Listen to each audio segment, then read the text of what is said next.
And it's Friday night, the night before Halloween, with Byline Times. I'm Peter Jukes. And I am Hardeep Matharu. And over the next hour, we'll be bringing you what the papers don't say. And what the TV won't tell you. Well, coming up, Toxic Britain, this septic isle. We'll be looking around and about the UK at the toxic waste that is pouring into our seas and rivers. We have two special films, one from the coast and one from the waterways. We'll be talking with Olivia Blake Mp about the latest political movements in Parliament, about pollution and maybe the government U-turn, and fingers crossed, if we can find him, talking to Feargal Sharkey about his amazing campaign to try to preserve our rivers. And on the subject of pollution, what is going on at Facebook? The social media company has rebranded, is now called Meta. But will this make any difference into the harms it's causing to our politics and on society? Well, we'll be speaking with the former Labour MP, Ian Lucas, who was on a parliamentary committee which did a landmark report into fake news and disinformation, and who also is publishing a book with Byline Books on this very subject called Digital Gangsters, which is out early next year. And back to climate change and the environment. In Glasgow, the UN conference COP26 is starting. And we'll be joined on the sofa by the acclaimed environmentalist Tom Burke to discuss the future, what can be done to save the planet. But we can only do this thanks to you. You provide the facilities and the resources to us to make this programme through your amazing support. And that is mainly through Patreon, Patreon/Byline TV, where you can sign up, become a producer, a supporter, and also by joining our special YouTube channel. And if you do, Hardeep... Yes, there are plenty of benefits, including tonight we'll be having our After Dark Q&A with myself and Peter, and we'll also be joined by Tom Burke and our very own executive editor, Stephen Colgrave. So do sign up. Yeah, Stephen's a bit of an expert on the environment. So every Friday, just before the show, and that's why we sometimes look a little bit tired, we do our weekly digital front page. And this headline, I think you came up with this one, Hardeep, from one of my suggestions, though. No, it was you. A cop out. Yes, really the theme this week we're leading on is the COP summit, which is coming up, getting started next week. We have a couple of stories, Peter, that I thought stood out. An exclusive piece by Nafeez Ahmed, who revealed that the president of COP26 has actually had political donations from an individual who has connections to ExxonMobil and oil drilling.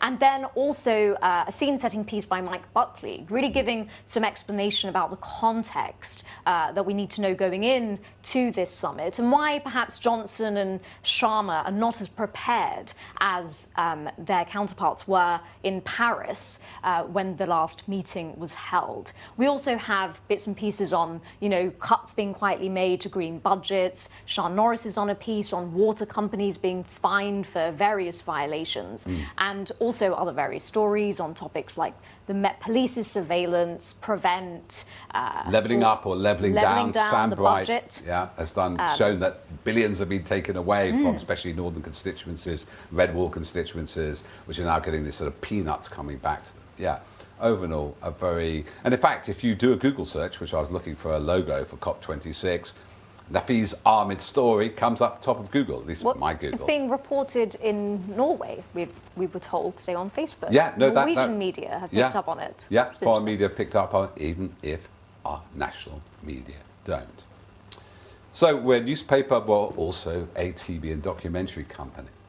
And we have 4 films, 2 tonight, you'll see, which our amazing team, led by Caden Robertson, has been out and about looking at what is happening to our waterways and our coasts. The first of this is set in Brighton. Caden went down and talked to people who monitor the quality of the water we bathe in on the coast. And this is his report.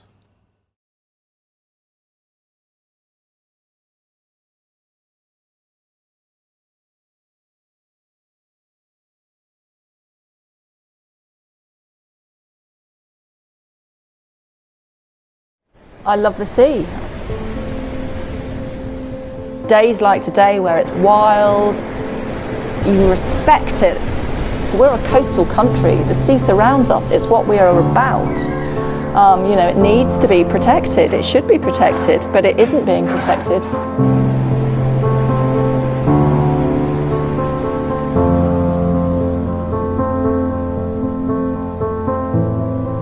This is a good bottle of test water though. This bottle will go off to our lab and then it'll get sent away to our lab and then we'll get the results back.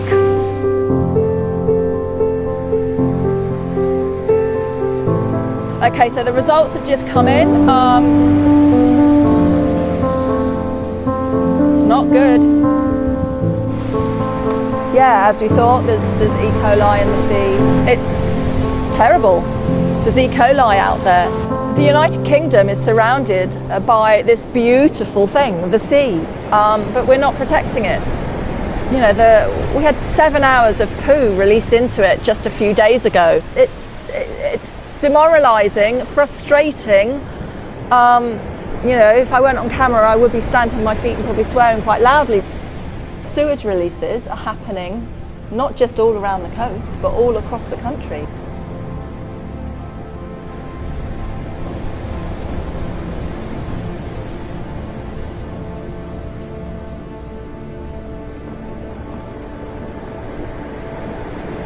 The EU have lovely clean beaches. Sure, they have some issues in some places when they have emergencies, but in comparison to the percentage of rivers and seawater clean beaches here, it's vastly different. We need to change things and we need to change them now. We mustn't let Brexit, we mustn't let our government greenwash us.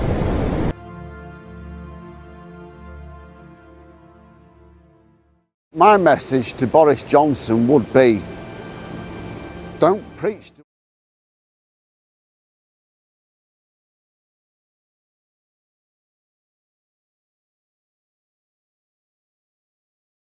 How you shocked at what's happened to this country? Yeah, I thought it would be a couple of rivers or a couple of patches in this country. There was a really viral map that was released by one of these really big NGOs recently that showed lots of ticks and crosses where there was pollution being reported, and it looked really drastic, but I thought, you know, maybe this is just a temporary thing. And basically every time we went to, I mean, this is hundreds of miles, we travelled all the way from Brighton, all the way up to North Yorkshire, back through Dale, through Norfolk, back to London, had severe visual problems. I mean, we could see stuff on the side of rivers that was runoff. There was a really putrid smell in lots of different parts. I mean, I remember even getting quite close to one of the lakes on Monday when we basically first started filming this, and the person that manages the area was saying, be really careful not to fall in, not because of your camera, but because you could end up in hospital, you could end up with tummy aches or bugs. So it was, I didn't expect it to be like that. The story started when we went to Brighton and spoke to a lady that takes samples of the seawater once a week, sends it off to a lab, and we filmed her getting the results, and she was even more depressed. They found E. coli in the water. That means it's feces, human waste, not safe to swim in at all. And this sort of stuff hasn't been happening in Brighton really on this scale for the last 40 years, not since we joined the EU and the Acts came in 1976. So it's really depressing, and it's all happening in the last 2 years. That's what basically everyone spoke to us about, this rush of this libertarianism from our government so that companies can just deregulate, throw their waste into the rivers, and there's basically not really any repercussions for it, except for a few fines. They get fined, but there's sort of cost incentives. It's worth the fine than actually treating the sewage. They keep on claiming they want billions for reinvestment. But yeah, that's an extraordinary map. I've seen that it's like billions or trillions, not trillions, millions of cubic litres of sewage being released mainly during storms, isn't it? Because the sewage system and the drainage system in a lot of towns, they're combined. And the alternative is the sewage backing up in people's houses. Yeah, I mean, it's a pretty straightforward fix as well. The government says it's going to be too expensive. At the same time, they're building things like HS2. That's something people in Yorkshire said. We could fix the lifeblood of our country, which is our rivers, our streams, or we could go to Manchester 10 minutes quicker. Which one are we going to spend the money on? And it's just a big shame for the people that have to live near this. And I think let's bring Olivia Blake MP into the conversation. She's the Shadow Minister for Nature, Water and Flooding. She's been watching this sort of, let's say, rise up in Parliament. I don't make any bad metaphors with that. Have you been astounded, Olivia, that with the reaction of the public, it seems to have hit a crucial momentum and a crucial threshold in people's understanding of what's happening with our water this week. Yeah, and I think that's one of the things which is really stark is how little the public were aware of this issue until we were kind of debating these amendments, and people have looked into it, and there are some great public data kind of assets available to people, such as from the River Trust or Surfers Against Sewage, where people can see what's happening in their area. But I think no one kind of understood the extent to which this was happening. People were often thinking, oh, this won't be happening in our area. And it's just become such a common occurrence that actually the financial penalties that many of the water companies pay are baked into their business model, which is really, really tragic and sad. And we pay the cost of that, it's our costs and health. People think it's just pollution or unseemly. People are getting ill. We'll find out soon in a film on the river. So why the last 2 years, Olivia? Is this Brexit? Is this a sense of deregulation? We're no longer those common standards, those fines, or is something else going on? We have heard, by the way, part of the problem was the problem of delivery of sewage treatment chemicals. I don't know if that's a factor, but would you say it's Johnson's government or Brexit or a combination of them both? Well, I mean, the chemicals shortage is obviously of great concern because, that's been made worse by the shortage of HGV drivers and has actually led to government weakening the existing legislation to allow companies to just discharge more untreated sewage, which is shocking. But I think the biggest issue and the one that kind of doesn't get talked about enough is the massive cuts to the Environment Agency to be able to prosecute. And that has been coming over the last 10 years. And we've seen a 45% worsening in our sampling quality and a reduction in sampling points of 40%. So I think that, it's quite clear that the picture that we currently have is massively reduced as well. So you're saying not just the sampling itself has been reduced, so in a way we're flying blind, and that's a way of a sort of inadvertent, through austerity, of cover-up of what's really happening. Absolutely, and a recent research found that unlawful discharge of sewage into waterways could be up to as 10 times more the rate than the Environment Agency prosecutions are. So it's hugely controversial and politically, I think the government are on really weak ground on this because their reasoning for not supporting the Lord's Amendment on the 20th was basically that they've done it all in the legislation, but without the teeth that are really needed to push water companies to act faster and make sure that we're turning away from this rather disgusting period of our waterways, to be honest. Just to make that graphic, Kaylin, you've got 2 water samples to show us. We did. We thought we'd be scientific and actually collect some of the water that we've seen. This goes on the back of the fact that only 14% of our rivers and streams are actually ecologically safe and actually clean right now. Only 14%? In the year 2000, it was in the 80%. I mean, it's completely... And so what I did was we went to Cambridge on our way up to the River Wharfe in Yorkshire,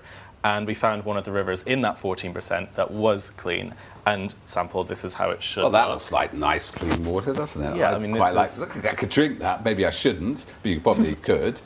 You probably could, yeah. You probably could. So, right, I like that one. Okay, show me another one. And then so when we got to the River Wharfe, which runs through Yorkshire, one of the really, really disastrous rivers recently, where we did the report with Mark, who we'll be seeing soon. See you in a moment. This is the sample that we collected, literally not from the bottom, not from a dangerous area, but just a general sample, which was... And it's not dirt, it's not runoff from flooding. That's not normal residue. I'm going to put that down gingerly. I know, Maria, you can't actually see, Olivia, you can't actually see this, but it looks like beer. Well, I grew up on the River Wharfe and I've seen the change myself. Really? So is the film we're going to see in a moment from the River Wharfe? Yeah, so that's with Mark, who we met, who has lived by it, who's been filming in that river for 30 years. He gave us footage from his GoPro showing sanitary products, showing horrible runoff through it. Well, we'll see that in a minute. Before we do, Olivia, So does this, I was actually in Portcullis House with a lord, a Liberal Democrat lord, when he had to vote on the amendment. I think it was on the Wednesday. They won it, didn't they? They won that amendment. And then the government U-turned. What is the meaning of this government U-turn? Does it change anything? Is it a PR stunt, or is that a victory for the cause of clean rivers and coasts? Well, it's very unneeded, essentially. If they just supported the Lord's amendment, I think we would be in the best position, because I think that that was passed very, very, very successfully in the Lords, and in fact when it came back to the Commons, 22 Conservative MPs voted to keep it in. Unfortunately, we didn't win that. So this is an absolute U-turn. But our worry is, until we see the detail, that this is just going to be a watered down PR sticking plaster to kind of get them through what has been a very difficult time for them in the media on this. And I think, that's the worrying thing. They're more interested in public outcry and responding to it than the ecological and environmental disaster which has happened on their watch.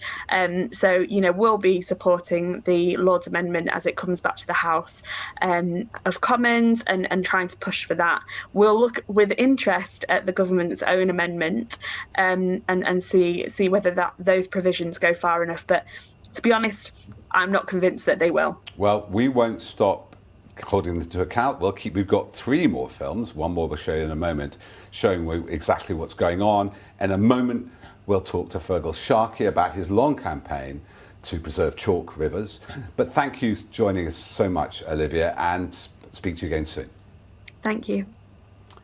So, as we said, our next film is Kedin. Just briefly, you went up to the River Wharf. This is the River Wharf. Mark has been going there for 30 years, filming what's happening. He talks about how, well, you'll see it in the film, but it's pretty striking. No spoilers, unfortunate term to use here. But do watch this, and afterwards, we'll be joined by Feargal Sharkey to talk about the long-running damage this is doing to our environment.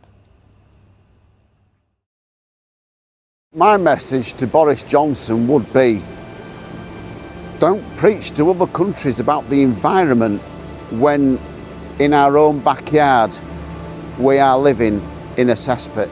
I do think it's a sense of betrayal, to be quite honest, because government just seem to be burying the heads. I've been filming in this river now for just over 30 years, and on regular occasions when I'm filming now, I will encounter huge amounts of sewage litter. What comes out of this is absolutely disgusting, because it will at times contain everything that's flushed down the toilet, from sanitary towels, condoms, wipes, literally everything.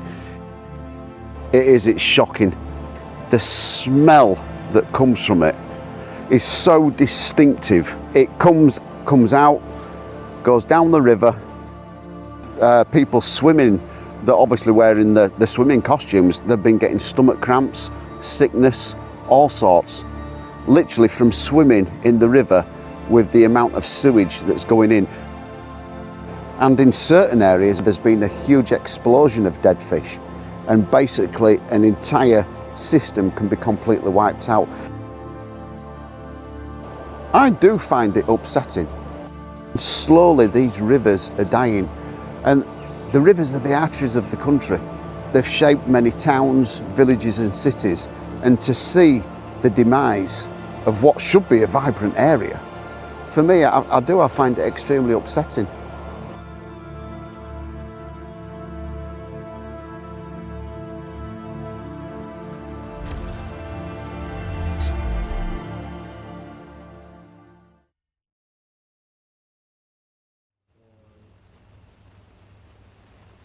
Feargal, hi, thanks for joining us.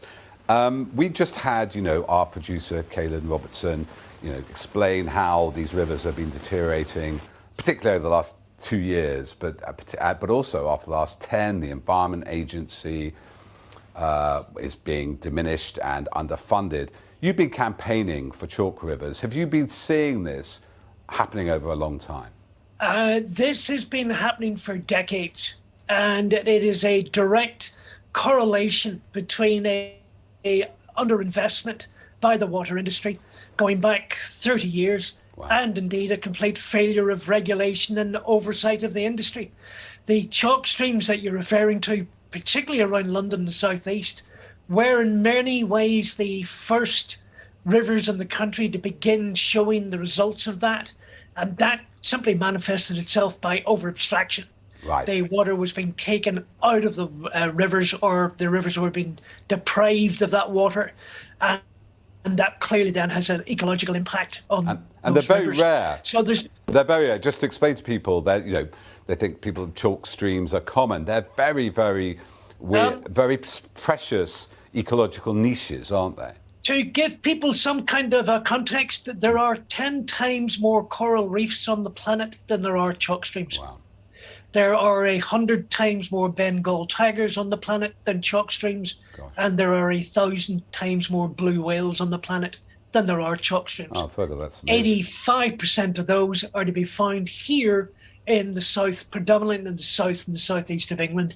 And there is not one of them in good overall environmental health. They're all been damaged by the activities of the water industry. And this is since the privatisation of water. What is going on here? Just greed, is it? That these companies, there's no sanction on them when it comes to the chalk streams. They can extract the water, effectively denude the streams. Yeah. And now with the pollution, there's really it's a cost of business, the fines they get for dumping sewage into our rivers.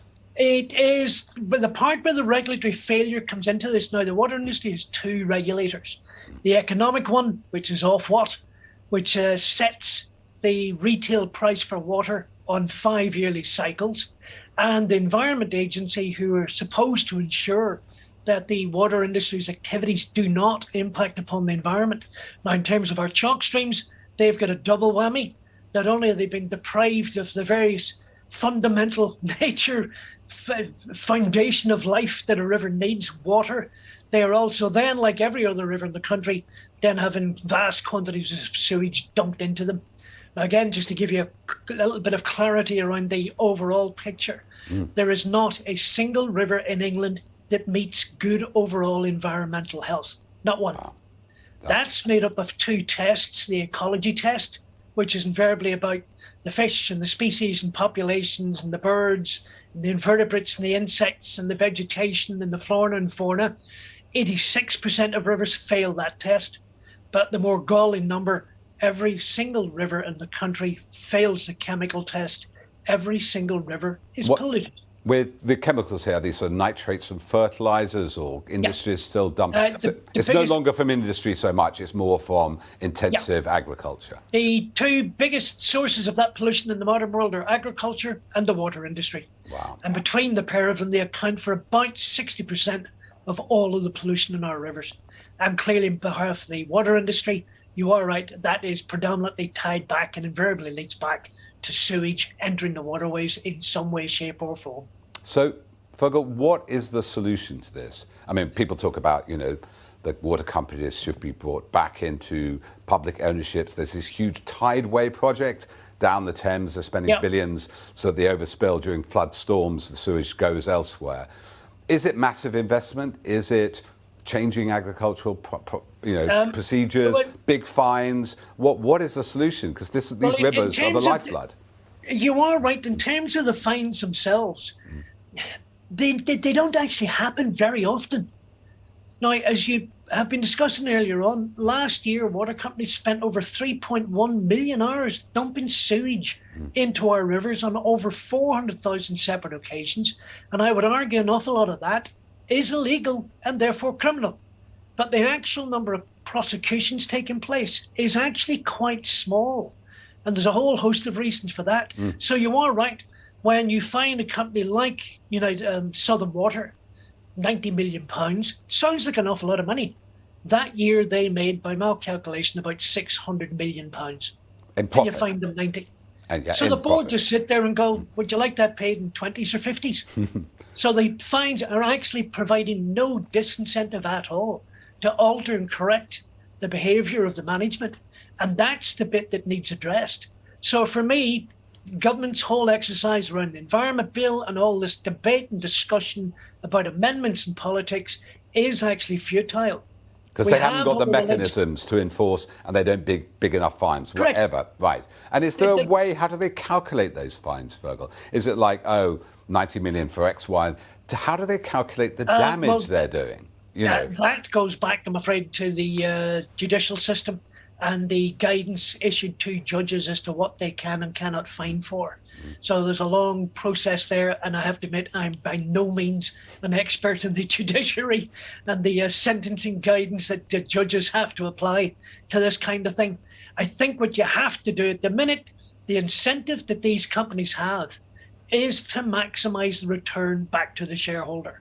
And that's not a criticism, that's a job of commercial organizations. But it also incentivizes them to make the scale and the long-term investment they should have been making in infrastructure, both to deal with sewage and indeed to supply water. To give you another indication, Peter, Yeah. as we speak, London is now running out of drinking water. wow. Think about that. Yeah. London is now on a list as one of the 10 cities in the world most likely to run out of drinking water, along with the likes of Cape Town, Jakarta, Sao Paulo, Mexico City. How in God's name did that ever happen? It's not like Because- it doesn't rain here. You know, it's Well, not there you like- go. Well, the truth is, our chalk streams, most of the supply around London is coming from our chalk streams. They are now over-exhausted.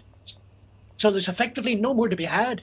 So someone is now going to have to start building an awful lot of infrastructure to start importing water from the wetter, rainier parts of the country, like North Wales, Yorkshire, Scotland, or even Ireland, wherever.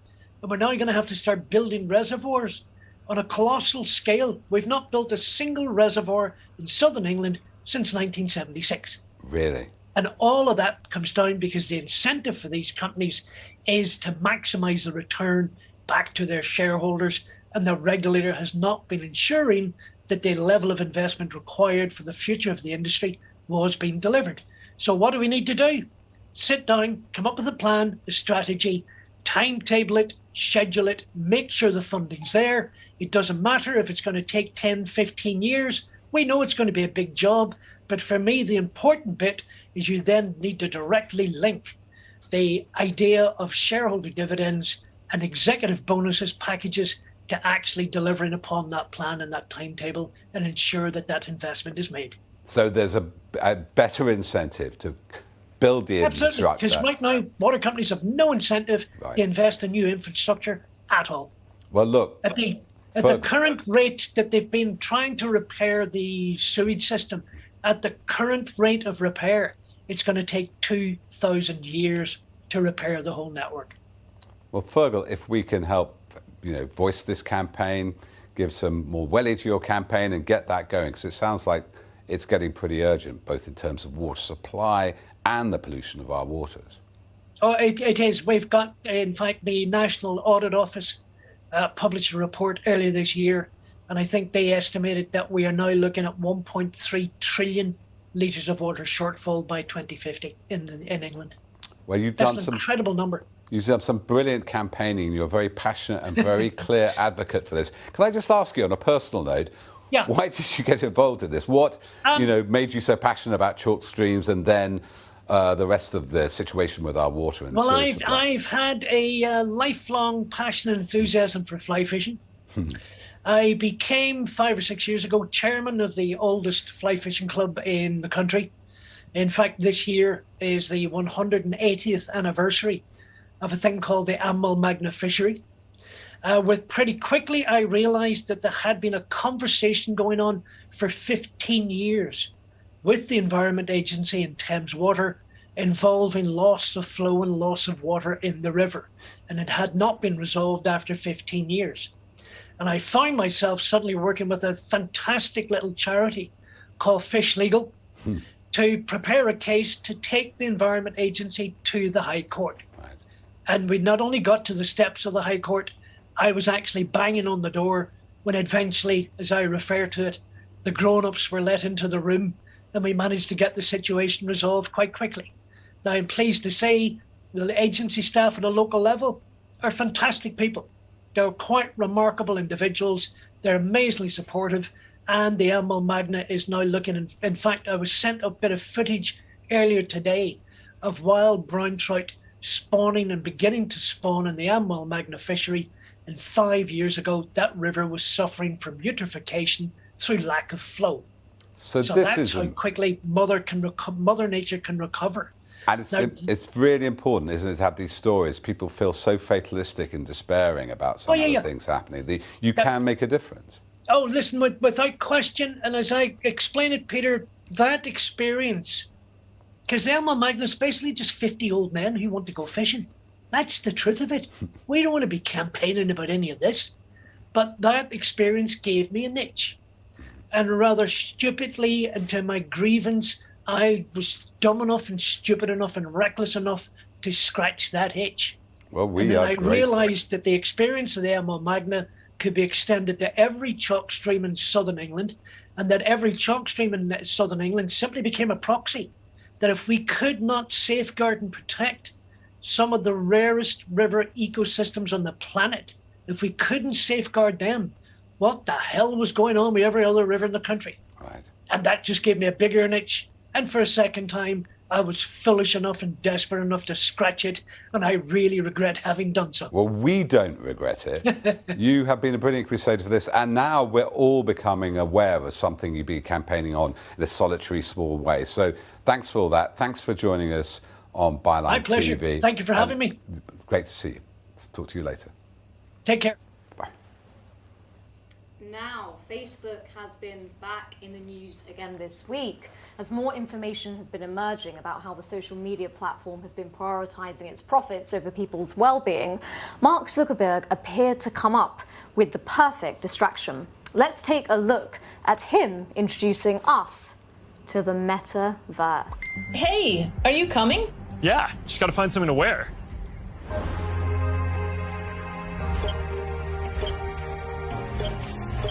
All right, perfect. Oh, hey, Mark. Hey, what's going on? Hi. What's up, Ma? Whoa, we're floating in space? Who made this place? It's awesome. Right?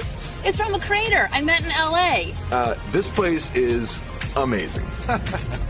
You're gonna have a wardrobe of virtual clothes for different occasions, designed by different creators and from different apps and experiences. Importantly, you should be able to bring your avatar and digital items across different apps and experiences in the metaverse. Beyond avatars, there is your home space.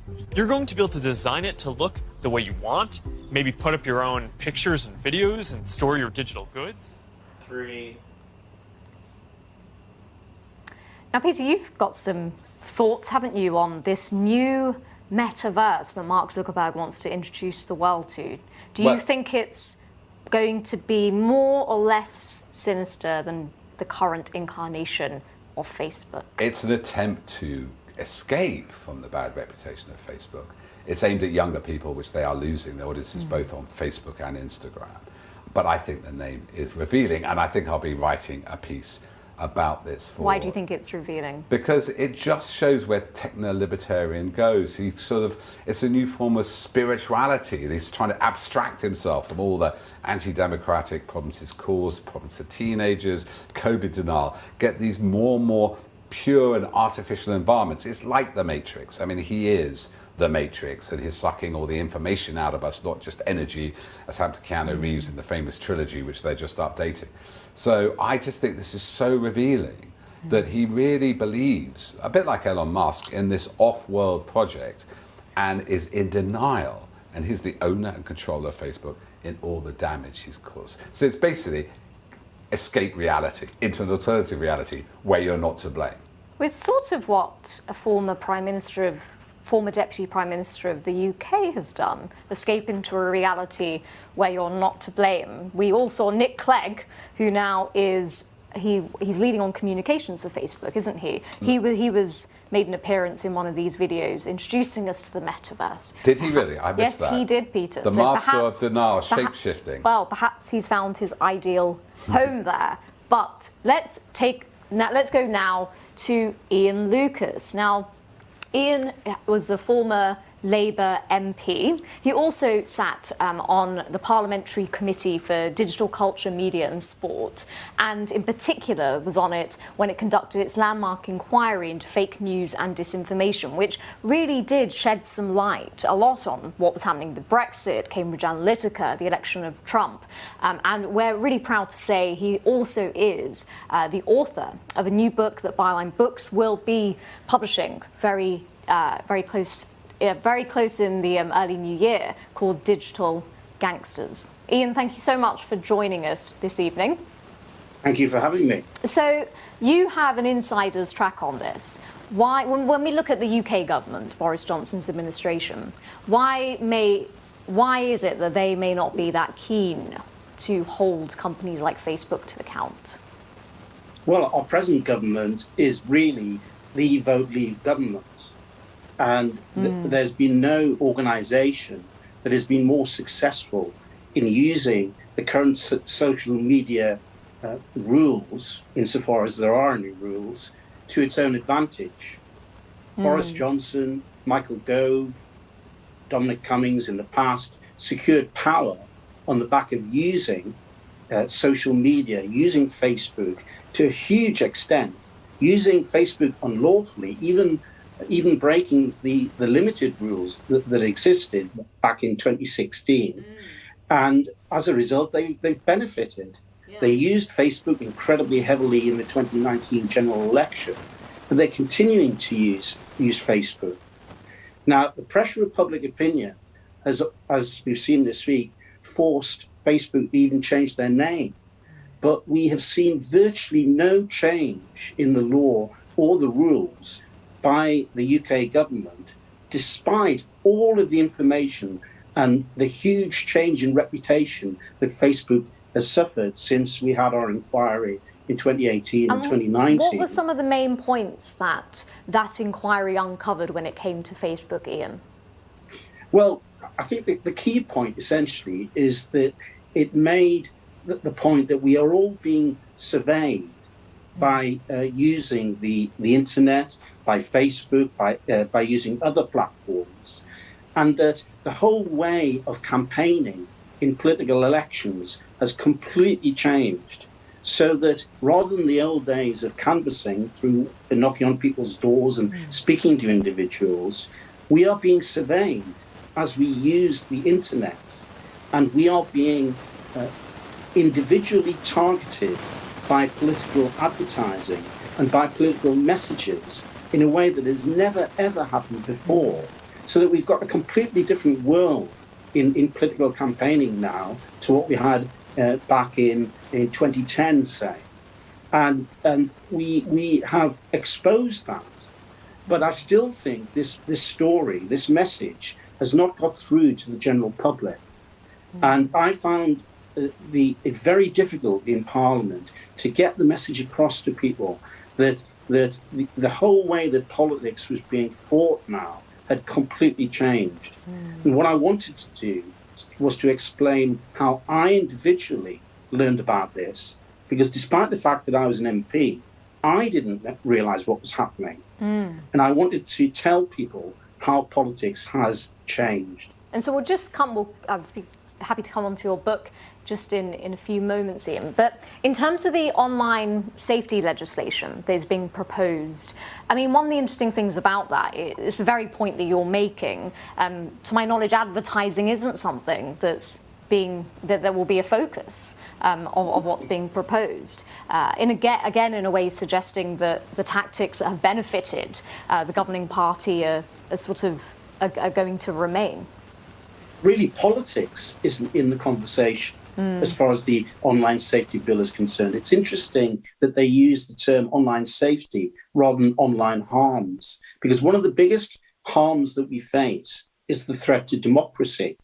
The way that the micro-targeting of individual voters is actually creating silos, ghettos of voters who don't exchange views and have arguments with each other or discussions with each other with people who have opposing points of view. That traditional method of democracy that I grew up with and that we saw really throughout our political, through my political life, has disappeared.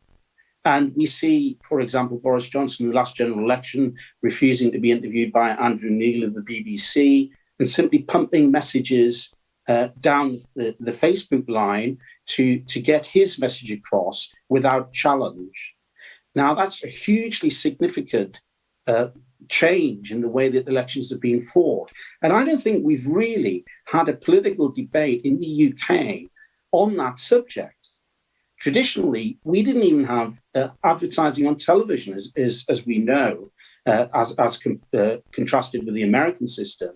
But now we have individualized advertising through platforms delivered to individuals, tailored to them. And we haven't even discussed it in detail about whether we want this to happen in Parliament, as far as I'm aware. But this is all all the subject of your book, isn't it, Ian? Digital Gangsters, which, as I said, we're very proud to be publishing on Byline Books. What can readers expect? What can they expect from that? Well, what I wanted to do was to explain how I, as an individual, found out about this. So what they can expect is an explanation, really through a narrative of the history of politics between 2015 and 2019, of how I discovered what was actually happening on the ground in my own constituency in Wrexham, and discovering the way that politics was changing, the way that the elections were being fought was completely changing, and the way that the traditional method of canvassing and of reaching voters was becoming redundant. And the way that in the referendum in 2016, the Vote Leave campaign decided to use virtually all their money in online campaigning, in targeted campaigning. At that time, I barely knew it existed, and certainly didn't know that was the nature of the campaign that I was fighting. I explained how through the committee that you mentioned earlier, the Digital Committee in the House of Commons, I discovered this. And how I discovered, I used to think that Facebook in 2017, if you'd asked me about Facebook, I wouldn't have had a particularly negative view of the organisation. But through my own personal experience on the committee of dealing with Facebook, I discovered that they are a malevolent organisation that have even been forced to change their name this week as a result of the perception that people now have of them. But at the time that politicians, MPs like me, were fighting elections, we didn't understand the way that the elections themselves were being fought. And what I wanted to do, it's a complex tale, but I've tried to make it as understandable and as simple as possible, because this is a hugely important story which goes to the heart of the way that our country operates. Well, and we really must start addressing this issue if we're ever going to get the chance to bring a real type of pluralist democracy back. At the moment, that's going away. Well, thank you so much for joining us this evening, Ian. We're really looking forward to Digital Gangsters, which should be coming out at the start of next year. And you can already pre-order it, I understand. Yeah. And we'll be tweeting out and putting out across all our channels lots more information about how people can do this. But thank you for your insights, Ian. I'm really looking forward to reading it, for one. Thank you. Not at all. Thanks. And everybody can actually, if you go to our Twitter feed, you can pre-order the book, which should be out early next year. But back to something deeper. We're so pleased to be joined by Tom Burke, who is an acclaimed environmentalist, and he's going to be giving us, I hope, some insight into what COP26 means. Thanks for joining us, Tom. And you're not up in Glasgow. Why not? Not yet. No, I will be from Sunday. You'll be from Sunday, but you decided to stay around and talk to us. Of course. So, just for the uninitiated, and I am one of the uninitiated really when it comes to quite understanding what's going on. In 2021, there were the Paris Agreement, the Paris Accords, which Donald Trump left and now Biden came back into, which said by 2025 or 2030, they wanted to make sure that global warming had not gone any more than 1.5 degrees centigrade. Is that right? No, almost. Almost. Good. Correct me. what happened in Paris was the agreement, in a sense, to establish the global regime, in a sense, the framework, if you like, in which the world was going to move forward to tackle climate change. And that actually set as a goal staying well below 2 and 1.5 if possible. That was actually what it said as a goal. Subsequent to that, there was a report on the implications of a temperature of 1.5 that got everybody pretty alarmed, because it turned out that 1.5 now turns out to be as bad as 2 degrees was thought to be when it was first agreed in 2008. So it was telling a story about the way in which every time there's been one of these reports that the UN publishes every 5 or 6 years, it's turned out that the findings of that what's happening to the climate is happening faster, and what it's going to do to us is worse than we originally thought. So, yeah, and Tom, what is your assessment going into the summit of how, in terms of leadership from Boris Johnson, Alok Sharma? I mean, to our knowledge, there hasn't been much, or anywhere near the level of preparation and diplomatic efforts in advance of this summit that you need. Boris Johnson appears to, again, just managing down expectations now and sort of just ready to turn up. Yeah, he's getting ready for his next holiday. Paid for by whom? We don't know. Well, I'm not that bothered. Frankly, if he wanted to go away and not come back, I'd be extremely happy about that. But anyway. So you pessimistic, optimistic? No, what do you think? I think your question was really, the way you framed it was really important, because you asked what about the political leadership? And your instinct is absolutely right. That's been lacking. And why that matters is that this is a problem that is well within our technical competence to solve. If you think about the fact that between December 1941 and December 1942, we managed to turn the whole US automobile industry over to making tanks. And that was 80 years ago. And we're a bit smarter than that now. So we could do things. So technically isn't really the issue. And economically, what was absolutely clear economically is however much it's going to cost us to do with this, it will be cost us a lot more to fail. So what matters now is how do you get people to do the things we know we can do? And that is exactly about political leadership. And you think it's been lacking in terms of Britain's hosting of this summit? Not just, I think in Britain in particular, because we're the host and there's a special responsibility on the host. And when you get into the final sort of bit with the leaders, it's your authority in the room to get people to come to an agreement that it's a test of. And, my sense is the Prime Minister is probably not going in with a lot of authority, partly because every time you look around, the Chancellor's taken another chop at his leg, so it's sort of difficult.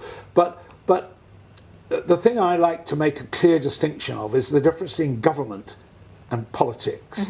Two bits to government. There's a political bit and an administrative bit. The administrative bit works fairly well. The political bit does not work very well, and increasingly you look around the world, it's not just here that the political bit. So there's a real absence of leadership. And what we've seen in a way from COVID as an example, when people know what needs to be done and they're given a lead, they're fantastically responsive to it. So that leadership failure is really important. And there seems also to be quite an obvious gap between the rhetoric that the government espouses when it comes to climate and then the reality of, some of the policy decisions and some of the things that are actually happening which seem to be, contrary to meeting the goals of 1.5. I'm less bothered about the sort of idiocy and the Chancellor thing about taking a tax off internal flights. It's a stupid thing to do, but it isn't, in the end of the day, that significant. I'm much more worried about the fact that there seems to be more of an instinct to get the right headlines than to deliver the right outcomes. And I think that is a real gap. And we're not. We're not in this country delivering the real outcomes. And we're not really anyway delivering the real outcomes. To some extent, that's a real betrayal of the fact that we really did, for a while, create a lead globally. with the Climate Change Act. A lot of the science has come out of the good science has come out of this country. Things that we've done, we got our emissions down while keeping our economy growing, so we've shown that it could be done. We have some claim to having provided real leadership. And I think the Prime Minister's kind of letting us down, really. So it's really interesting. It's letting us down as a nation, not just the climate down for all of us. So what is, Tom, those outcomes you want? Obviously, it's a national issue because it's in Glasgow, it's in the UK, but we're looking at vast economies, much bigger than us, US and China. What is the outcome you think is the best route, or people agreeing the consensus is it renewables? What is the route to reducing the amount of carbon dioxide in the atmosphere and therefore stopping the greenhouse effect escalating? Obviously, it then has triggering effects. I suppose these new reports, you get like methane, you get these unaffected, unintended consequences which are worse than we imagined. So how do we, if you were setting this vision, you stayed at home to save lives during coronavirus, and we did that. We gave up our social life. A lot of people lost their incomes. The government put vast amounts of money into furloughs because we knew what we were doing, saving lives. What would be the simple message? Well, the simple message, please would you write a libretto for the most complicated opera anybody's ever had to do? Would you like to do it in the next 2 minutes? Can you do a summary? It's the pitch here. I'll hum it. The goal is really clear. We have to stop burning fossil fuels by the middle of the century.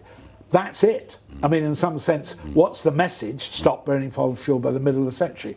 If you think about how do you do that, you break it up into 4 components, really, 4 big buckets. There's a bucket on power. On how do you generate power? Do you use fossil fuels or do you use the renewables? That's so getting on with decarbonising power. Transport is the next piece, big piece, and by transport I don't just mean land transport, I also mean aviation and shipping. Yeah. And on land transport, we're heading in the right direction on land transport because it's quite clear that the motor industry has made its mind up. We're going to go electric on that, and that doesn't mean there isn't a role for hydrogen in some bits of heavy transport. And in shipping, I think there will be probably a role for hydrogen or ammonia. But there are lots of things we can do. But that's the next big bucket, is movement. Then those are straightforward in a sense because you've got small numbers of decision makers relatively who make very small numbers of very big decisions. So we can get on with that, and that will buy us time for things that are much more difficult. Now, much more difficult is heating and cooling.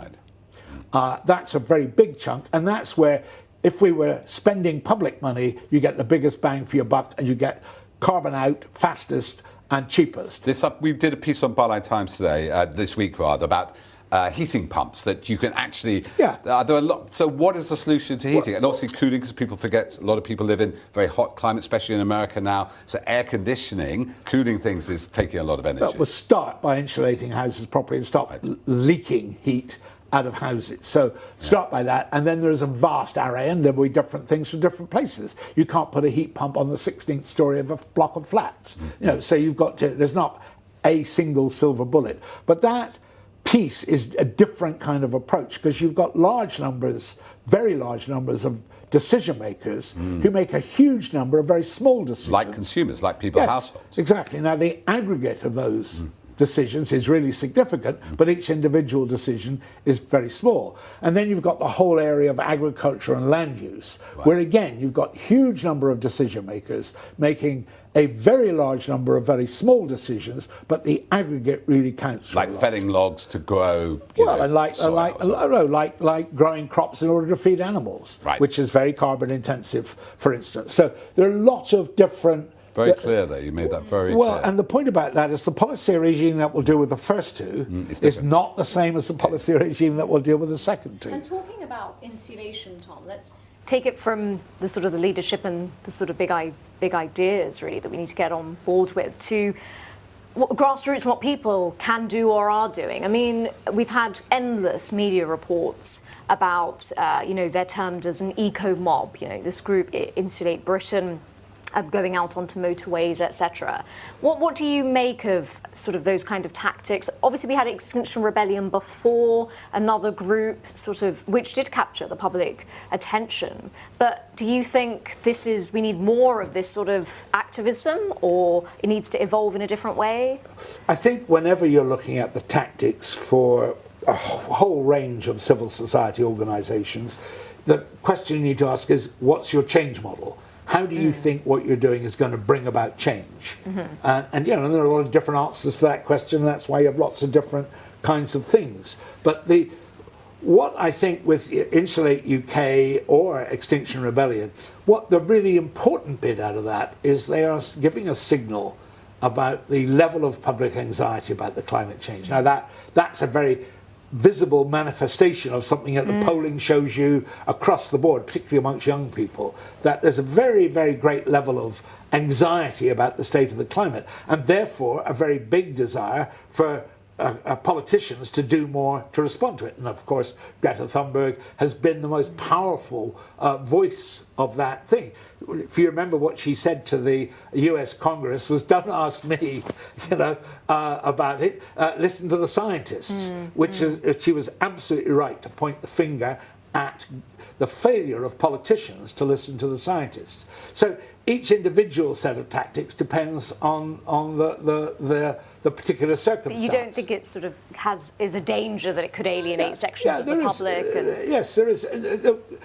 Protest in a democracy, and particularly protest in our democracy, is a perfectly legitimate and widely accepted. And I think there's an interesting distinction between Extinction Rebellion, who found the right cultural way to express it that aligned with that deep response in the British people to the idea that you should be able to protest and you should be free to protest. Now, you're always walking a fine line between what's legal and what's not legal, and a bit grey.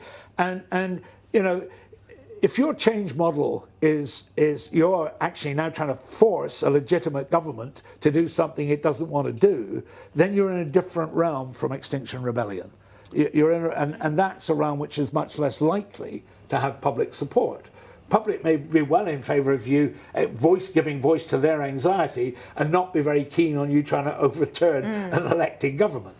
So there is so much to discuss. I have a big question for you, where climate change denialism comes from, and whether, some people think climate activism is anti-capitalist, but we've got to hold that there for our main show, unfortunately, because it is now the hour. But if you sign up, if you join Patreon/Byline TV, or if you're watching on YouTube, there's a little button there, you could sign up, and in 5 minutes you can ask Tom, and I think Stephen Colgrave will be joining us on the sofa. Exactly those questions become part of the conversation, the deeper conversation. If you can't do that, we do understand everybody's suffering a bit financially at the moment, but do join us again next week on Byline TV at 8 o'clock. Yes, do keep spreading the word as well. We'll see you again next week. Bye-bye.